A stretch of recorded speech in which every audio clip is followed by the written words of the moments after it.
On the 3rd of August 1943, inside a canvas hospital tent pitched outside Nicosia in the hills of Sicily, a 27-year-old private named Charles Cool sat waiting to be seen by a doctor.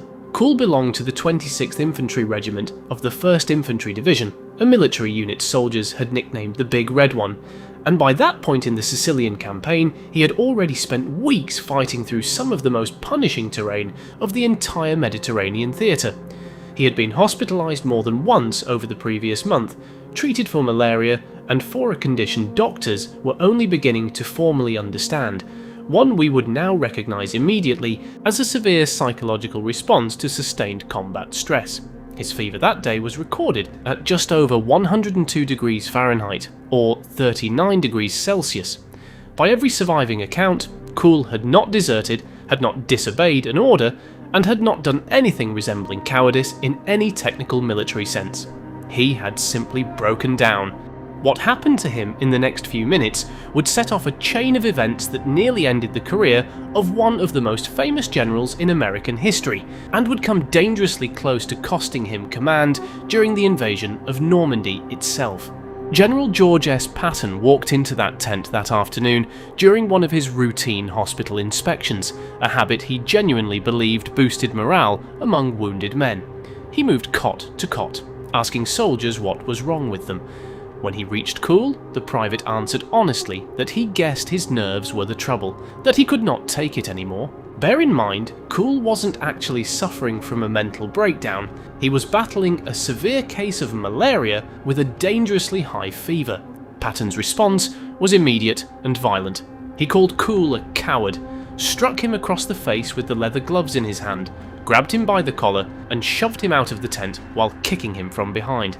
Nurses and the hospital's own medical staff watched the entire episode happen in stunned silence, and several of them quietly began writing down what they had just seen. This was not an isolated lapse. Exactly 1 week later, on the 10th of August, Patton visited a second facility, the 93rd Evacuation Hospital near San Stefano, and there he crossed paths with a soldier named Paul Bennett. Bennett had served in the army for 4 years already, a veteran by any standard, assigned to Battery C of the 17th Field Artillery Regiment.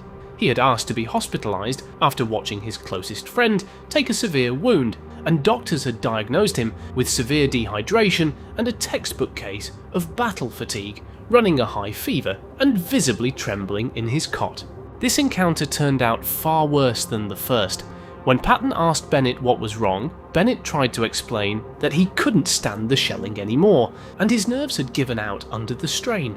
Patton told him nerves was simply another word for cowardice, then slapped him across the face twice, knocking his helmet completely off his head, before drawing his sidearm in front of the entire ward and declaring that men like Bennett ought to be stood against a wall and shot for spreading cowardice among genuinely wounded soldiers. The hospital's commanding officer, Colonel Donald Currier, had to physically step between them before Patton finally calmed down and left the tent. Both incidents were documented in writing by hospital medical staff almost immediately, and because those reports travelled up through army medical channels rather than through Patton's own chain of command, word of what had happened reached Dwight Eisenhower's headquarters in North Africa before it reached most of Patton's own officers.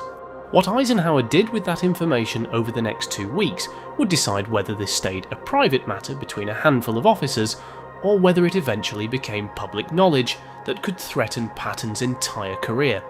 Eisenhower, the Allied Supreme Commander in the Mediterranean, chose not to relieve Patton of command, largely because he considered him irreplaceable as an aggressive battlefield leader. Instead, on the 17th of August, he sent Patton an unusually blunt private letter, ordering him to personally apologise to both Cool and Bennett, to the doctors and nurses who had witnessed the incidents, and warning him that any repetition of this behaviour would end his career without further discussion. Patton complied, though with visible resentment, apologising privately at first, and then, on Eisenhower's direct instruction, standing in front of entire assembled divisions to apologise publicly, a humiliation that several of his own soldiers later described as almost harder to watch than the original incidents. For nearly 3 months the story never appeared in an American newspaper. This was not because reporters were unaware of it. A group of journalists travelling alongside 7th Army, including Demery Bess and Merrill Mueller, had agreed at Eisenhower's personal request to withhold the story entirely, largely out of concern that publicising it would damage wartime morale or hand Germany a propaganda gift. That arrangement collapsed on the 21st of November 1943, when syndicated columnist and radio commentator Drew Pearson broke the story on his national broadcast. The reaction was immediate and enormous. Newspapers across the country picked it up within days.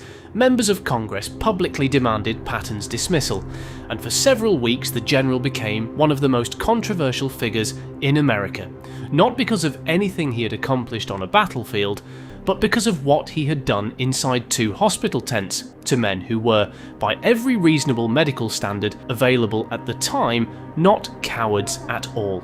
Eisenhower again refused to fire him outright, but the professional cost still landed hard. Patton was quietly passed over for command of American ground forces during the Normandy invasion, a role that instead went to Omar Bradley, a general who had once served directly under him in Sicily.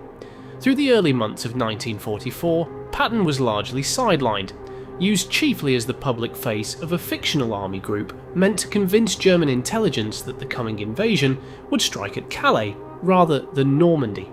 General George Marshall told Eisenhower the final decision on Patton's fate was his alone, but the scandal had genuinely placed Patton's entire career in jeopardy at the precise moment American strategy needed his particular style of aggressive leadership. It was not until August 1944, a full year after the slapping incidents, that Patton finally received command of the Third Army and was allowed back into the fast-moving offensive warfare that had built his reputation in the first place.